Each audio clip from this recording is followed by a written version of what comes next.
Yeah. Okay. I'm Al McFarlane. Welcome to Conversations with Al McFarlane. Today is May 13th, 2022, and this is Friday. It's the Healing Circle.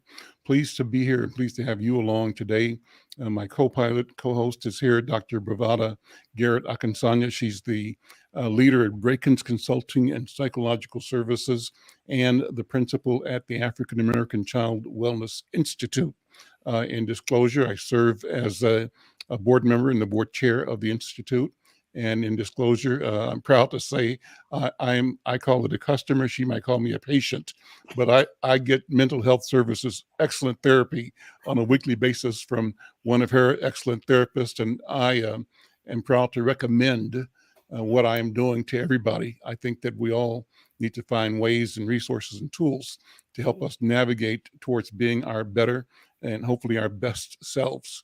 And in that spirit, I'm fortunate that I have good insurance and the ability to spend that investment in a Black-owned business that I believe in and that I think believes in me.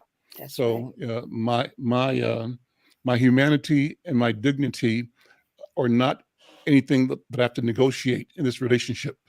Uh, those are foundational for me and my therapist, and so we build from there. And I say that because I think that too often, or often maybe I don't know this, that when we interact with other people, white people in particular, first thing we have to do is get a sense of to gauge their capability and or willingness to recognize us as human beings That's right. and as more than just a curiosity. And so we spend our time educating them. Hopefully they get it, but who knows? We don't know. And that problem is not a problem when I engage with the excellent people at Dr. Bravada Garrett Akinsanya's company, who are not all Black, but they are people who are all aware and all sensitive. So with that, Dr. B, good afternoon. Good to see you again. You too, my brother. And it feels so good to be able to hear that acknowledgement of and encouragement of our brothers and sisters to get counseling and to see that as a skill. That is that, and that's what therapy is really about. Nobody's reading your mind, or you don't have to necessarily be talking to light bulbs and doing all of that. You can actually come in if you have everyday issues and you want to grow as a human being. It creates a mirror that reflects to you where you want to go, what you want to be in a loving and safe healing space. The broken places get healed and you get to move on lighter as you go in your journey in your life. So thank you for sharing that Well, personal story about the power of therapy. let me acknowledge my colleague and friend, Colonel David Rabb, of the retired U.S. Army uh, commander of what's the name of it? A combat support unit. Interesting story, fascinating story in history, a warrior in every measure of the word. Doctor, or not doctor, but Colonel Rabb, brother, good to see you again. It's great to be here, alive in this time, in this moment. And thank you for the invite. And my colleague and friend from kindergarten, Brenda Lyle. Great, Brenda, how you doing? Good to see I'm you as always, fine. Good every day. afternoon. I didn't hear you. I said, good to see you. And good to see Today you. is every day, 5 days a week. Yeah. Yeah, So I'm here and learning every show. great, great. Well, let's begin, and I'm going to pass the talking stick to Dr. B. The theme for today is remembering George Floyd, and we're talking about post-traumatic growth in the Black community. This is the healing circle. So a powerful theme. You know, we're coming up on the second anniversary of the murder of George Floyd in a couple of weeks. And I think the attention of the world, or in a week, is going to be focused on that. So this week and next week, we're going to delve into this and bring other voices to the conversation as well. The theme, remembering George Floyd, post-traumatic growth in the Black community. And with that, I'm going to pass the talking stick to Dr. B to ask her to explain the talking stick in the circle, and then to begin the conversation. Thank you so much. So we first, of course, want to acknowledge our ancestors, our brothers and sisters on whose shoulders we stand. We have permission to talk from our elder. And as we move into this space, we think of ourselves as being in a circle because the circle symbolizes equal access to the center. And that's the space of power. And giving voice to each of us is what we do in this circle. And in the African tradition, as we honor our elders and love them because they're closest to our ancestors, and we honor and love our ancestors because they're closest to the Creator. And we honor the Creator by recognizing the semblance and the creativity and the divinity that exists in each of us every day as we walk on this planet together as brothers and sisters. And so in this circle, we use the talking stick to share voice, to share power, to share thoughts and feelings. And although we're not physically together, we use a virtual talking stick, and we take turns. We ask for the stick. We just make sure that the conversation continues to move, because you never know when you think you have nothing to say. It's when what you've got to say may be the most important and impactful. So I welcome everyone to the Healing Circle. And I will start out by saying again that the idea of George Floyd's murder and the impact it had on us as community has been I think earth shattering in a community of human beings on this planet. That his life, his death impacted more than just us in the community or the people who live near food. We also recognize that out of that pain, there's been many positive things that have happened because we realized we couldn't stick there. And as Black people, we have learned for many ways and many days that even when there seems like there's no way out, we believe that we are standing on shoulders of people who have made their way out of no way. And we believe in a God and a creator that creates space for us to heal and grow using our creativity and our everyday genius. So with that in mind, and we talk about post-traumatic growth, we know that through hurt and harm and loss and grief, we can choose to grow.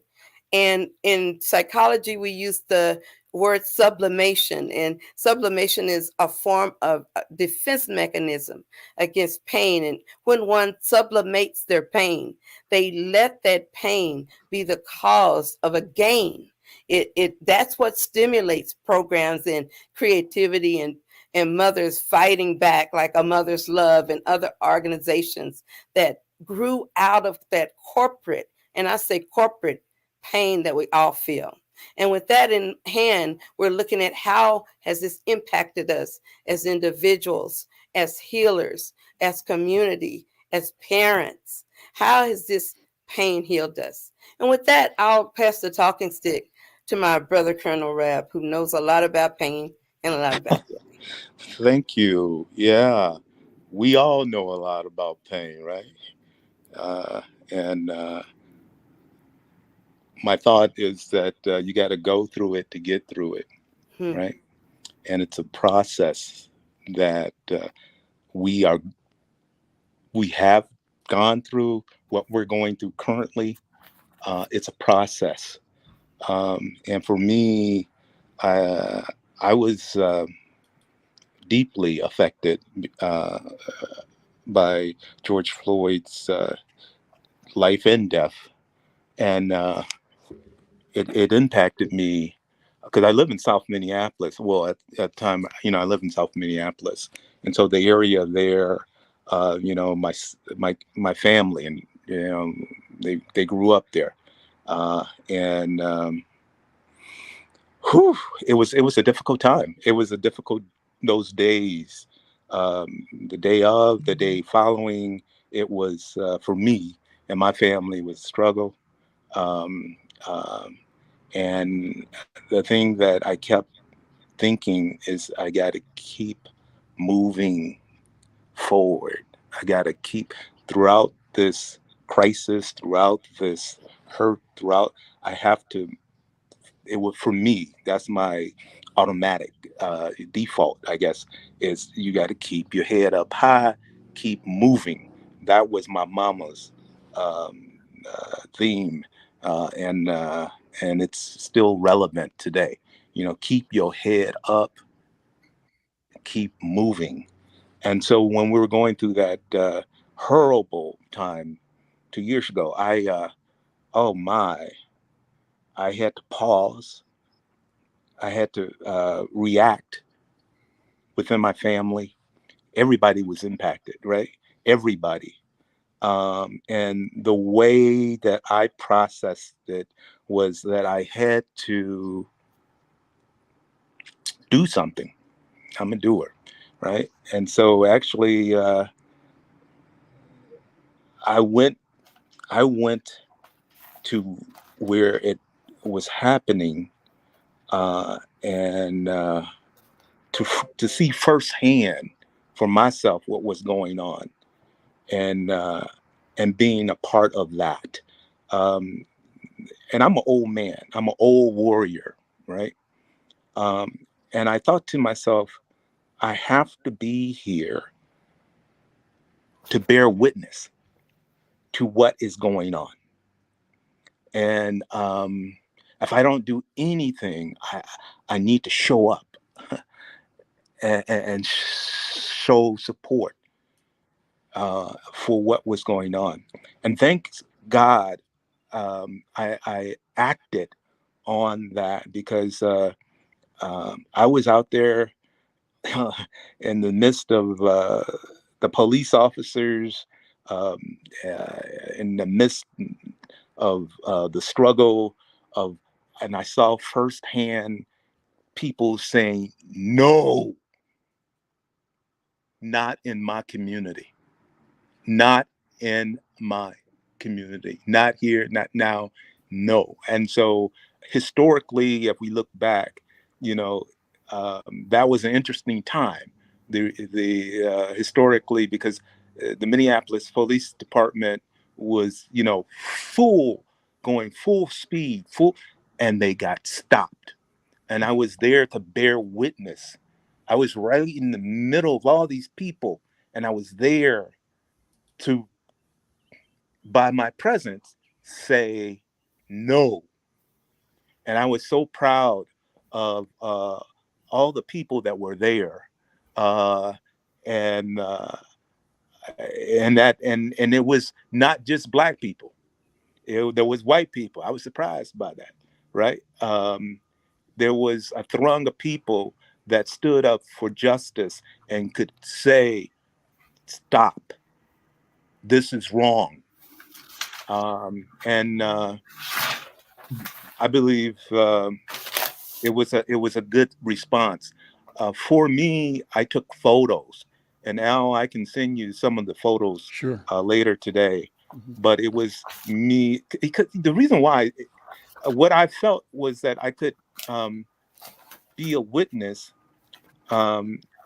The Black artist, Al, we talked about this a couple of weeks ago, who is from Minnesota, and he Say to Jones, not say to pictures. He and the famous picture of in the Capitol, and there's a African American woman who has a mop, and do you know what I'm talking about? What's her name? I'm skipping it. Lord help me. Anyway, but yeah, the poet writer from Minnesota. He was there in presence. He was dead. He's dead now, but I found his memory, his energy, for me, reflecting over time, and it was very powerful. what is his name? But I'm skipping his name. It's just right here. Anyway, I showed up, and that was very important. First steps, I guess, is that sometimes you gotta just step up, show up, be there. This is bugging me about the name, but it'll come to you or me or both of us. Oh yeah, it will. Ursi Allen is one name. I think Ursi, or there's another poet, but I can't think of his name either. He also photographer, famous photographer. Yeah. From Minnesota. Okay. Yeah. And I think I got an idea, but I'm not sure. And it's the same situation. I just can't pull the name out of my mind at the moment. But are you talking about Gordon Parks? Yes. Okay. That was Gordon Parks. Okay. Yeah. Okay. So I was centered on Gordon Parks and his lifetime, and also his gentle spirit of challenging the system, but at the same time being strong by showing up. And that's how he did so great, and became a photographer for Ebony magazine. He traveled, and his art pretty much took him around the world because of actually the photography. It took him around the world based on him looking at society, different cultures, and how they live, and dealing with poverty. And that's something that is still with us. Gordon Parks. Who do you want to pass the talking stick to? Well, I can pass the stick to. I'm sorry. Who is that? Oh, there you go. I see you in the background. Is that Brenda? Yeah, Brenda. That's you? That's me. Okay, I'm gonna put my glasses back on now. Go ahead. I was sitting up here thinking about the image that most of us can't get out of our minds, George Floyd's last breath. And I think of chocolate baby boomers, the era that definitely Al and I came up in. We can't get the image of Emmett Till in the casket, of Fred Hampton when they pulled his body out of the apartment building with about 50 rounds of ammunition in his body. And he, like Amir Locke, was awakened out of a deep sleep and just left the world. And then, of course, we'll never forget how we felt 70 some odd years later.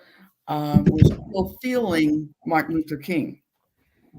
I remember coming down the street, coming back from college, and, it was like we were sitting on a Greyhound bus and it was announced and it got quiet, but no one was surprised. So then the tears started rolling, just like it was when I turned around and looked at what I saw from that video of George Floyd. So, but Colonel Rabb, I do remember when you were talking about that there were whites in the crowd, when you were down in the square and all of the uprising was going on. But when we were boycotting in 68 and 69, it was the Jewish community that came out, brought us sandwiches and coffee when we switched shifts, and supported a great deal of our movement. So there's some good ones out there, and they understood. And I think that's what's going on now. Even though I'm an outsider looking in, I just wrote a piece called Consciousness and Purpose. And that's what I heard on the Tuesday show. It was excellent, the combination of people that were in this show, and it was so much hope and so much information given out about all of the good things that are happening in Minneapolis, especially. And it was like you felt George Floyd's spirit just linger throughout all of the negotiations and all of the quibbles about where the 9 point whatever billion dollars is going to go. And I do hope it goes for a youth center. So I'm plugging those two House and Senate bills. I thought A.J. Flowers Jr. was phenomenal in explaining what the children, what the young people wanted. And what they wanted was a place to be safe. They wanted refuge. They wanted to be able to mediate and to meditate. And they just wanted to be normal young people. So, I just think it's, and I did write, Colonel Rabb, about your being in that crowd. I thought that was really great. The fact that you felt in your heart that there was something you had to do, and it wasn't standing there watching all of it unfold on this video. You wanted to be part of it. And that's a good thing. It's a good thing. So thank you. And I'm going to pass it back to Al.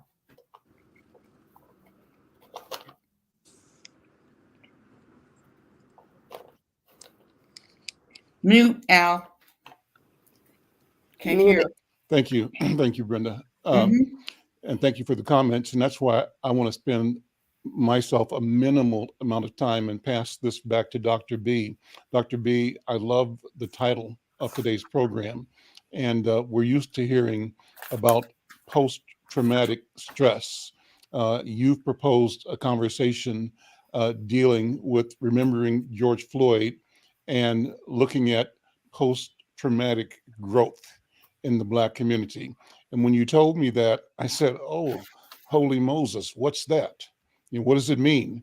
And so I think it's just a marvelous way to reframe and to channel and to redirect what we can do, are doing, have been doing, always do. We just haven't used those words. I haven't anyway. And so when you presented them in our conversations, set this program up, I loved the idea of framing the question of post-traumatic growth in the Black community. With that, I'm going to pass the talk and stick back to you, Dr. B. So what are we talking about?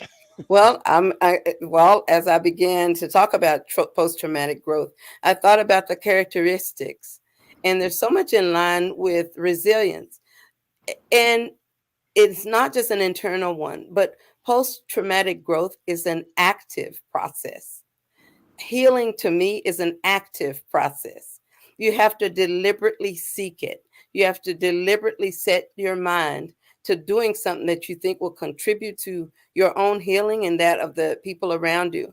And as Brother Colonel Rabb was speaking earlier, something happens to a community that bears witness to a murder like we did with George Floyd and Philando Castile, and something happens to you that is forever changed. Not only are you impacted by the traumatic experience of seeing someone who is like you die, someone who could be your husband, your brother, your best friend, your teacher. They could be someone of very much significance in your life, even if it's just the mailman that you depend on to bring your postage your mail every day. So because we're Black folks, we're collectivists in nature. We're a communal group, and by nature, when we see something happen to another one of us, it impacts us much more deeply than groups that are more individualized and they believe that they're not connected to each other. So I found this quote that I often use. It's called bearing witness. It says, bearing witness implies having seen at close hand vital events to which one has a moral obligation to testify. Such events often involve life and death issues, openness to the life of another, and the need to take compassionate action on the other's behalf. Bearing witness informs, declares, testifies, and vouches for an important truth. That truth may be unpalatable. It may take courage to expose such a truth, and doing so may reflect on one's own character. Bearing witness may carry a sense of sacred mission. Something universal may be at stake, such as the presence of justice in the world. The truth that must be acknowledged, however difficult, that truth is ultimately for the sake of all humanity. So when I think about this issue of traumatic growth, how do we transform our truth? How do we transform it as we breathe into the life of our babies and into their spirits? And when I say our babies, they can be infants, but they can be our babies who are 18, 19, 20, 21, 26, 30 years old. How do we continue to breathe life and hope and empowerment into them? So post-traumatic growth means I'm going to take this and I'm going to actively do something. An example of it in our community is a story I have about one of my earlier clinicians that I was training. The young man's name is Bobby Brown, and some of you may know him. But he was a promising senior, getting ready to go to college on a full scholarship. I think it was in football. And he was at a cousin's house. They were getting out of their van, and someone came with a spray of bullets. And one of those bullets lodged in his back, and he was left paralyzed. Now, Bobby, if anybody has ever met him, he's a very deep and brilliant young Black man. He's a committed human being. But what I saw in him, as well as his grieving mother, most was we're going to do something about this. We don't want any other kids or any other mamas that have to see their child who had a promising future doing something else, who's innocent of all of these. He stayed as a good boy, as they said. He wasn't in gangs or hanging out or anything. He was at the wrong place at the wrong time. But from it, they formed Bobby Brown Beyond the Courts. And what the courts couldn't do, he did it. And he transformed it, because I think he played basketball and football, into an annual basketball court tournament for Black youth. Hey, Brother David, can you mute?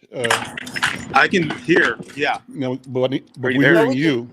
So I need you to turn your mute yours, if you can. Okay, very good. Yeah. Okay. And so what Bobby Brown did after that is he had this annual basketball tournament. And in the tournament, they have people to come and talk about parenting, how to keep your kids safe. They also talk about violence and having guns in the home and what parents need to do differently. But more than that, they talked about the community and the community violence and what we need to do as a group to heal beyond it. So that's an example of post-traumatic growth. And with that, I'll pass the stick back to you, Brother Al. All right. Thank you, Dr. B. You're welcome. When David was talking about, and Brenda talked about our experiences in the movement, and Brenda mentioned Dr. King, and that brought back a memory of mine that I think is a memory that is like the memory that David was sharing when he was talking about going to George Floyd Square. And I remember that when I was in the Navy, I was in Atlanta, and coming from Jacksonville, Florida, back here to Minnesota, to where my family lived in Worthington, right? and stopped on campus. I'd finished my freshman year at Morehouse, but then I went into active duty in the Navy for 2 years. So I was stopping on campus to see my buddies before I came back. And when I came to the airport in Atlanta, I happened to see Dr. King standing there by himself with a trench coat over his arm. And he was standing there like he was either waiting for somebody or trying to decide what to do. And I looked at him and I said, "That's Dr. King, first of all." I had met him before, not where he had met me. I had marched with him in Atlanta during my freshman year when he was leading marches to protest the Georgia State Senate's refusal to seat Julian Bond. And as a freshman, and along with other students at Spelman and Morehouse and the other colleges in the Atlanta University Center, we all marched downtown behind and with Dr. King in support of Julian Bond. I also, though, my freshman year, in my mind, became, quote unquote, more radicalized, more attuned to the language, the philosophy, and perhaps the feeling of emerging Black consciousness and Black nationalism.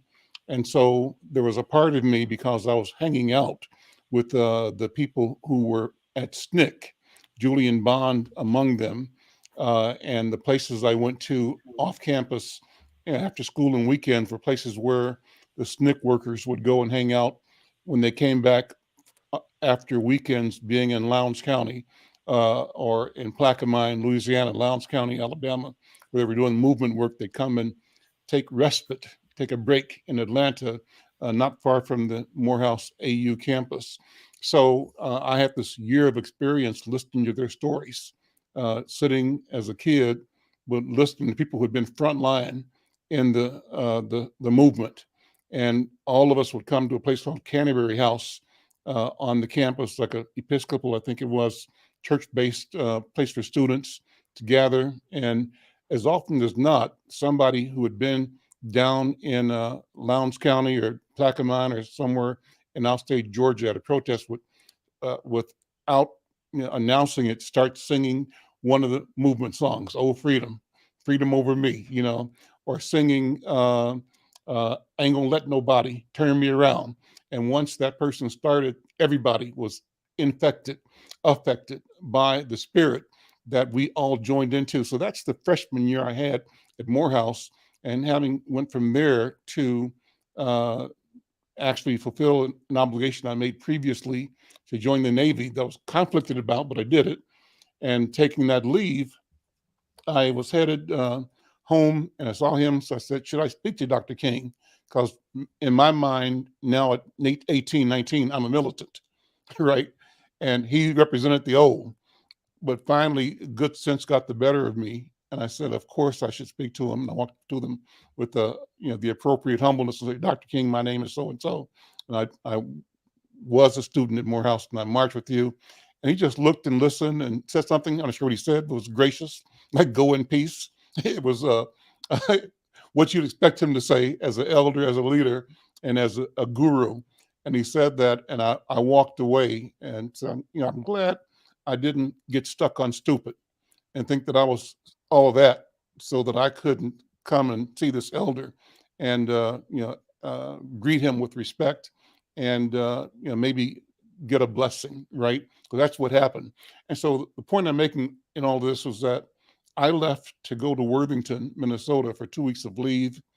He left to go to Memphis to die. Mm-hmm. He was on his way to his death. And as I think about that, that's one of the life-changing things for me, is reacting to that in Worthington, Minnesota, of all places, and writing about it for the local community newspaper, and writing, spilling the depth of my pain and my anger, and making a declaration to the white world saying, "Oh, y'all did it now. And things are going to change." So I say all that. That's how people reacted as well to George Floyd. They said, "Oh no, you did it this time." And the power of this time, Colonel Rabb, is exactly in what you were talking about, that the whole world witnessed it live. It was a secondhand story as reported by, ABC, CBS, and the newspapers when Dr. King was killed. We knew it happened fairly instantly, but we didn't watch it. And when we saw George Floyd die, we actually were almost participants. We were participants. We were in the gallery, the global gallery, witnessing an execution, a murder, the loss, the taking of human life with such callousness and such, I don't know if there are words to describe how a human being could do that, but obviously humans do that all the time, particularly to us. So anyway, so to have this conversation, Dr. B, about where do we go from here? How do we talk about post-traumatic recovery? How do we talk about post-traumatic rebuilding, post-traumatic progress? I think it's an important thing. Well, I see Dr. Oliver is here, and Dr. Oliver, the theme, remembering George Floyd, post-traumatic growth in our community. I'm going to pass the talking stick to you. Yeah, I was thinking about what you had just said. Al, the idea of trying to recover. I'm still thinking about recovering from being exposed to the riots in Detroit, and when I was a kid, and I think that there are things that just stay with me associated with that, and I wonder for other people who've been exposed to different kinds of issues like riots that existed in different cities, during the 60s. It was a rude awakening, and to me, when I saw George get killed, the thing that was interesting to me was the pictures. You can go to Getty Images and talk about the riots that happened, or even the protests that African Americans have been involved in, from dealing with lynching to the graphic pictures of lynching that existed for African Americans. I felt the same way when I saw George Floyd get killed. And I think the lack of humanity is something that sticks with me. And the lack of regard there is for human beings, and with everybody, and then the lies that they were telling with regard to what the crowd was doing, and the crowd wasn't doing anything that was problematic, except telling them to get off of his neck.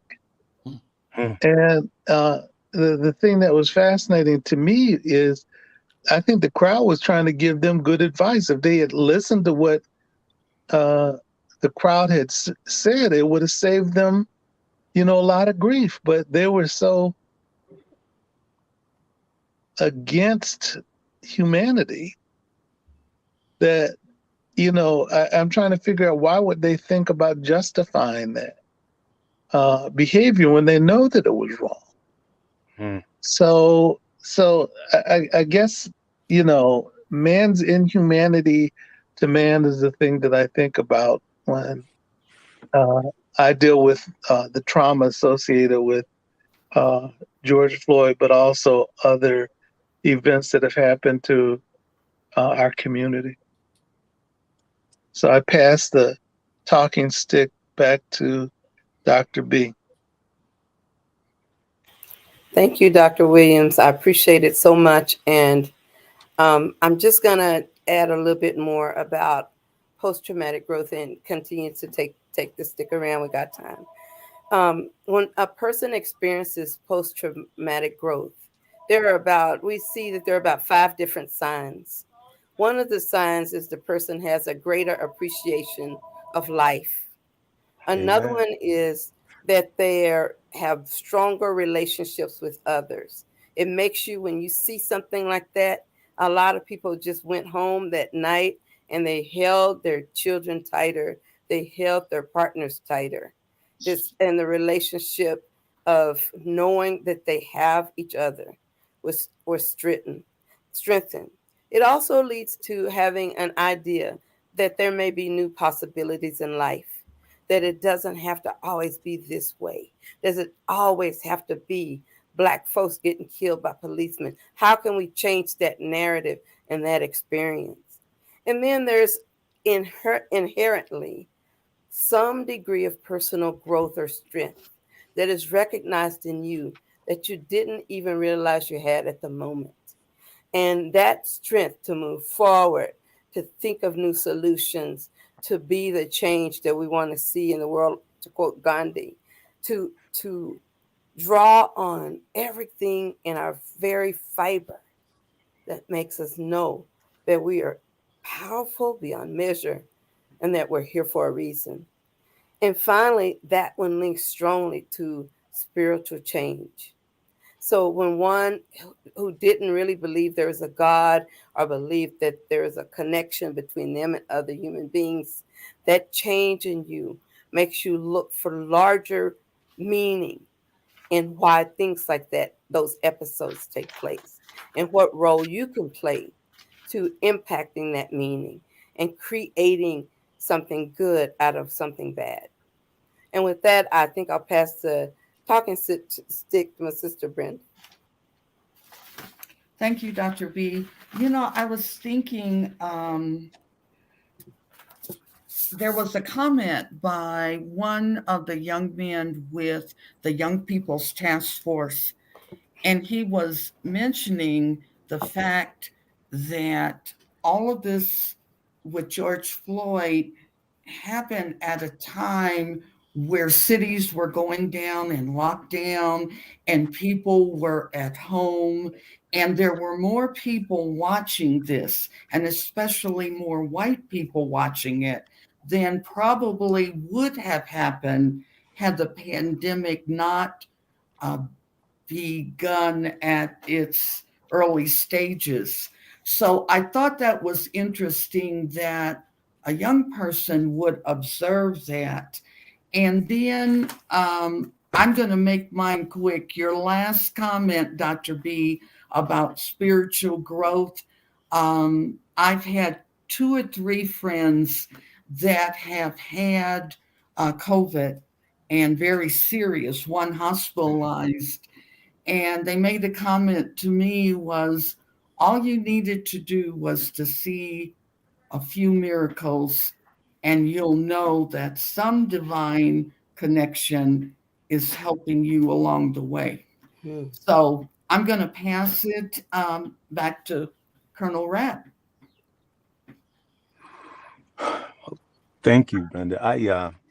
As I reflect, I'm grateful.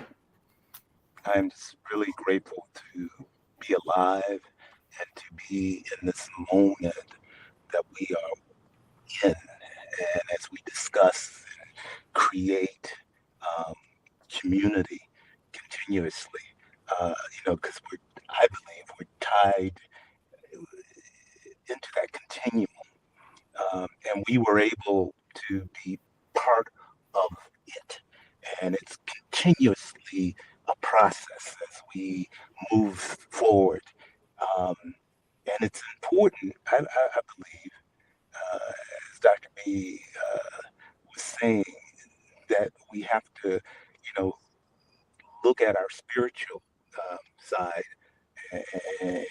because you can kind of destroy a lot of things, but one of the hardest things to destroy is a spirit. You know what I'm saying? And we are blessed to be Black. We are blessed to have gone 400 years through all this, right? And we are continuing to strive, and we're coming through it to a new day, right? And the I'm not sure what happened. Hold on. Are you all still there? Yeah. I'm Okay, sorry. so he might have hit something on his, but you know what? That was so powerful. It was. I love what he said. We're blessed to be Black, and having come through 400 years, Oh my that goodness, yes. that is an attitude, and that is the attitude and the appropriate attitude to recognize that despite all the things we can look at and point out as challenges and problems, we are blessed. Dr. B, what do you think? I was just lifted by him saying that. It was just great. I was too, and he was really on a good roll, because the thing that was hitting me the most was recognizing. Oh, now I might get emotional, so let me slow down a minute. Recognizing that all things work together for good for those who love the Lord and are called to His purpose, and that even the bad things,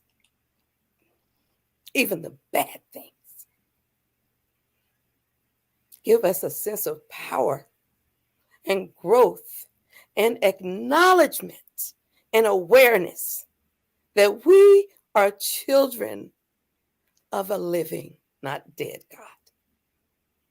So this experience of post-traumatic growth, as long as we have breath, which is so critically connected to the death of the brother who said, I can't breathe. But as long as we have breath, that's God's way of saying, keep on going. Keep it going. Keep it up. I give you divine permission to excel and to be well and to take people on that journey. That's what we are about, especially with this healing circle.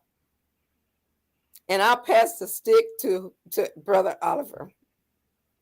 Yeah, I appreciate you saying that, Dr. B. That the one of the legacies that we've had is to keep on keeping on, and to put one foot in front of the other and keep moving.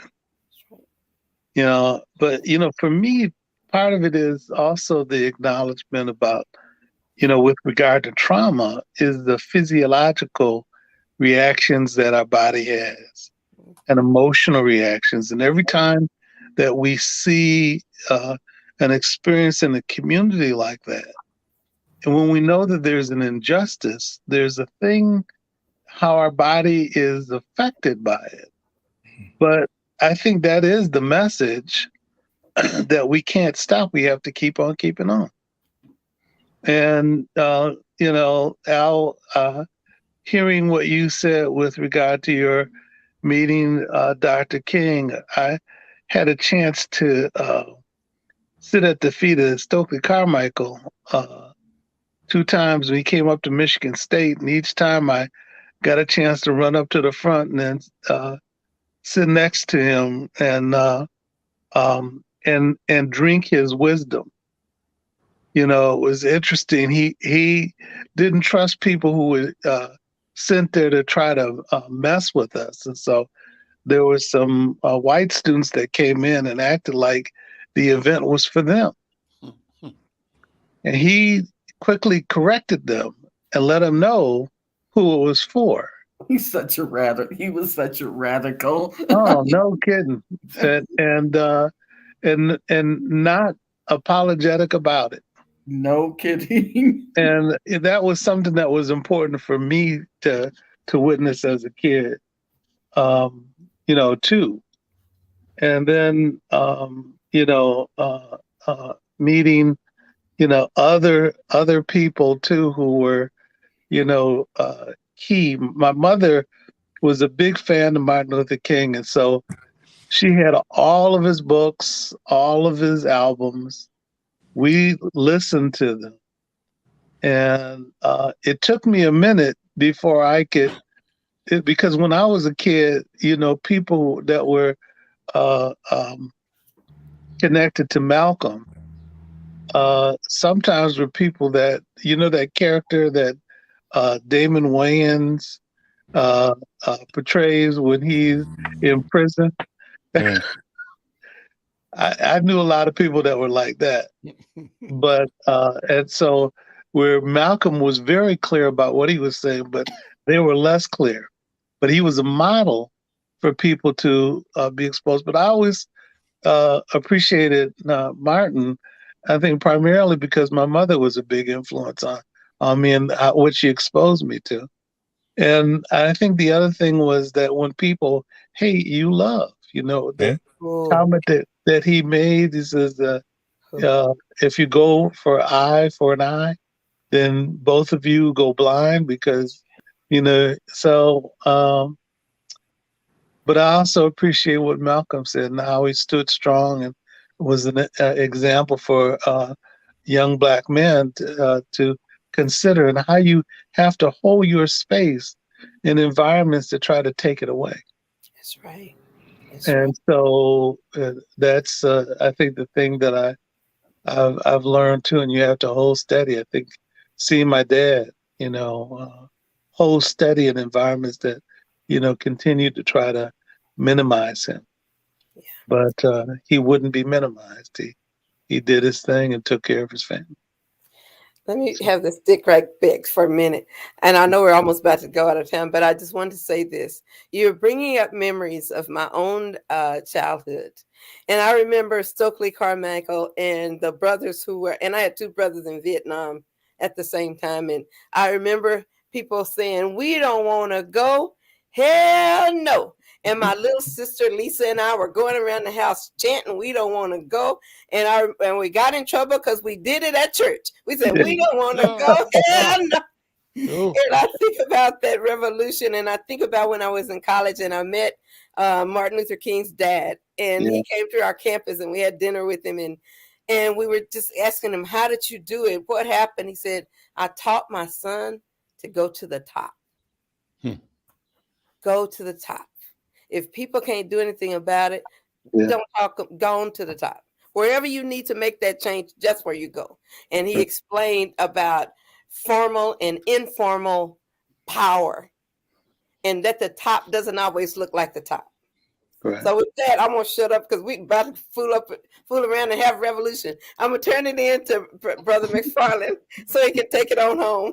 Well, I love the word revolution, and I'll close with this. I'm so sorry that David, his technology didn't work, because I wanted him to continue, but maybe next week he can continue. And I wanted him to also talk about what we said before camera, before we went on, and that's about his son graduating in the next couple of days from Harvard and coming back to Minnesota. So I'm excited and applauding him and his son for that accomplishment, and all of the young people, the young scholars that are graduating from high schools and middle schools and primary schools and community colleges and universities all around the country and around the world. We appreciate them.